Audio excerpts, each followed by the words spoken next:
আপনার এখন বয়স প্রায় ৫০-এর কাছাকাছি। এই দীর্ঘ রাজনৈতিক সময় আপনি জেলে গিয়েছেন, পালিয়ে বেরিয়েছেন, নানান ধরনের সংকটের মধ্যে ছিলেন। সেখান থেকে আপনি এখন সংসদে যাচ্ছেন। কেমন লাগছে? খুবই ভালো অনুভূতি। আ রাজনীতি অনেক চড়াই উতরাই পেরিয়ে আমরা আজকের এই জায়গাটায় এসেছি। বহু বছরের পর বছর আমরা জেল খেটেছি, রিমান্ড খেটেছি, পালিয়ে বেরিয়েছি, নির্যাতনের শিকার হয়েছি। সাথে, সাথে মজলুমদের প্রতি মানুষের যে ভালোবাসা থাকে, সেই জায়গাটাও কিন্তু আমরা অনুভব করতে পেরেছি। তো আমার চাওয়া থাকবে বা আল্লাহ রাব্বুল আলামিনের কাছে আমার প্রত্যাশা থাকবে উনি যেন আমাকে সেই তৌফিক দান করেন। আমি মজলুম ছিলাম, মজলুমের কষ্টটা আমি খুব ভালোভাবে জানি।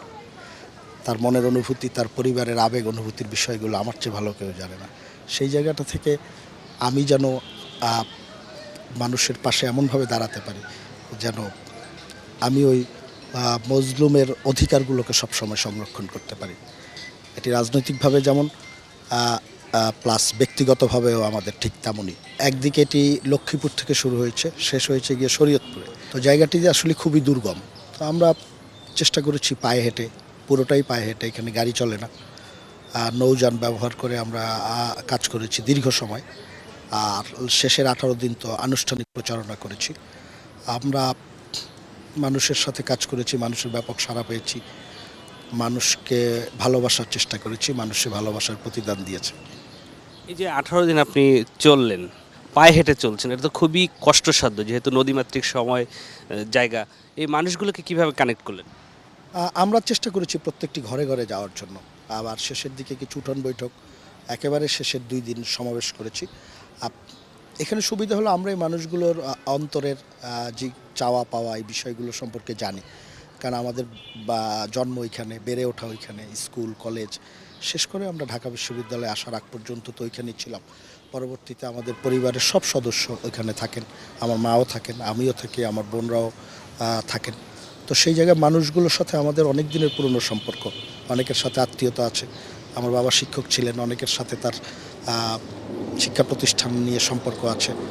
সব কিছু মিলিয়ে মানুষের কাছে যখন আমরা যাই, মানুষের রেসপন্সটা আমরা খুব ভালো পেয়েছি এবং এবারে আমি যেটি ফিল করেছি, আপ মানুষ আ তাকে নির্বাচন করেছে আমাকে যেভাবে আমার মনে হয়েছে যে আ তার মতো করে যিনি আছেন, তার নিজের লোক।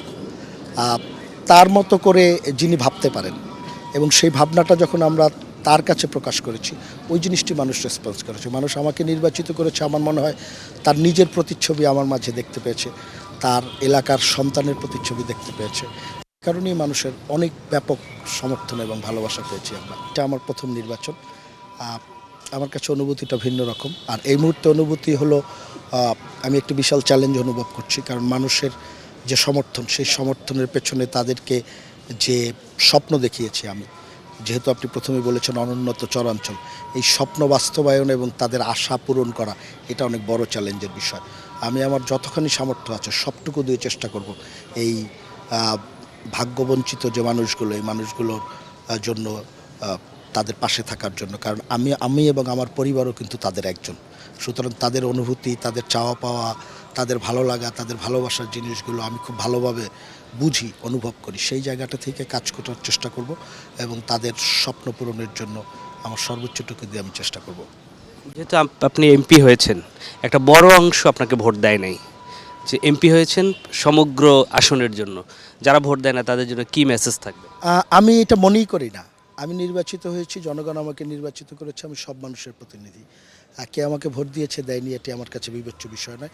আমি সব মানুষের জন্য কাজ করার চেষ্টা করব এবং আমার মনে হয় যে যারা হয়তোবা আমাকে আপনি যেটি বলেছেন যে আ ওই মানুষগুলো যারা ভোট দেয়নি বললেন, তাদের প্রতি আমি আরও বেশি যত্নশীল থাকার চেষ্টা করব। কারণ সব মানুষের দায়িত্ব নিয়েই কিন্তু সংসদ সদস্য নির্বাচিত হয়েছি।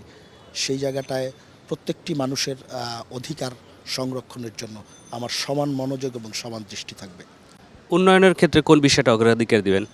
উন্নয়নের ক্ষেত্রে আমাদের এখানে বড় সমস্যা হলো নদী ভাঙন। আরেকটি হলো এখানে যোগাযোগ ব্যবস্থা খুবই অনুন্নত। এই দুটি মূল চ্যালেঞ্জের জায়গা। আর এখানে শিক্ষা, স্বাস্থ্য এই দুটি জিনিসও যোগাযোগ অনুন্নত হওয়ার কারণে খুবই দুষ্প্রাপ্য একটি জিনিস। এই বিষয়গুলোর প্রতি অধিকতর গুরুত্ব দিতে হবে এবং যে করেই হোক এই বিষয়গুলোর সমাধানে আমাকে কাজ করতে হবে। বাংলাদেশের সবচেয়ে বড় সমস্যা এখন মাদক এবং কিশোর গ্যাং। যেহেতু আপনি তরুণ এমপি এবং নতুন এমপি, এই বিষয়টা আপনি ডিল করবেন।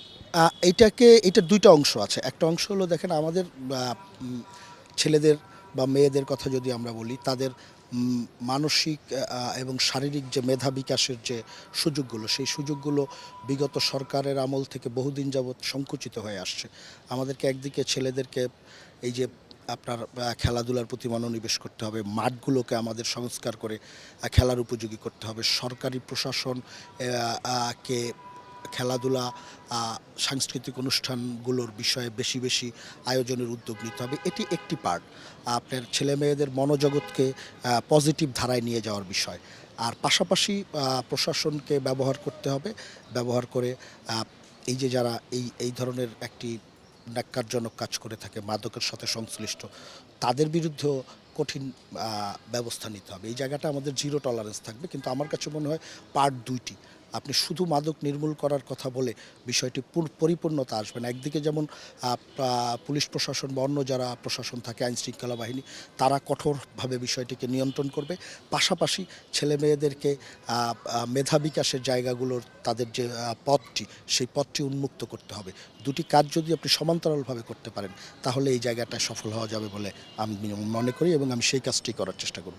সবশেষ প্রশ্ন, একটু ডিফারেন্ট প্রশ্ন করি, সেটা হলো যে বাড়িতে আপনার মা আছে, বোনেরা আছে, আপনার যে বয়স, একজন সহযোগী দরকার।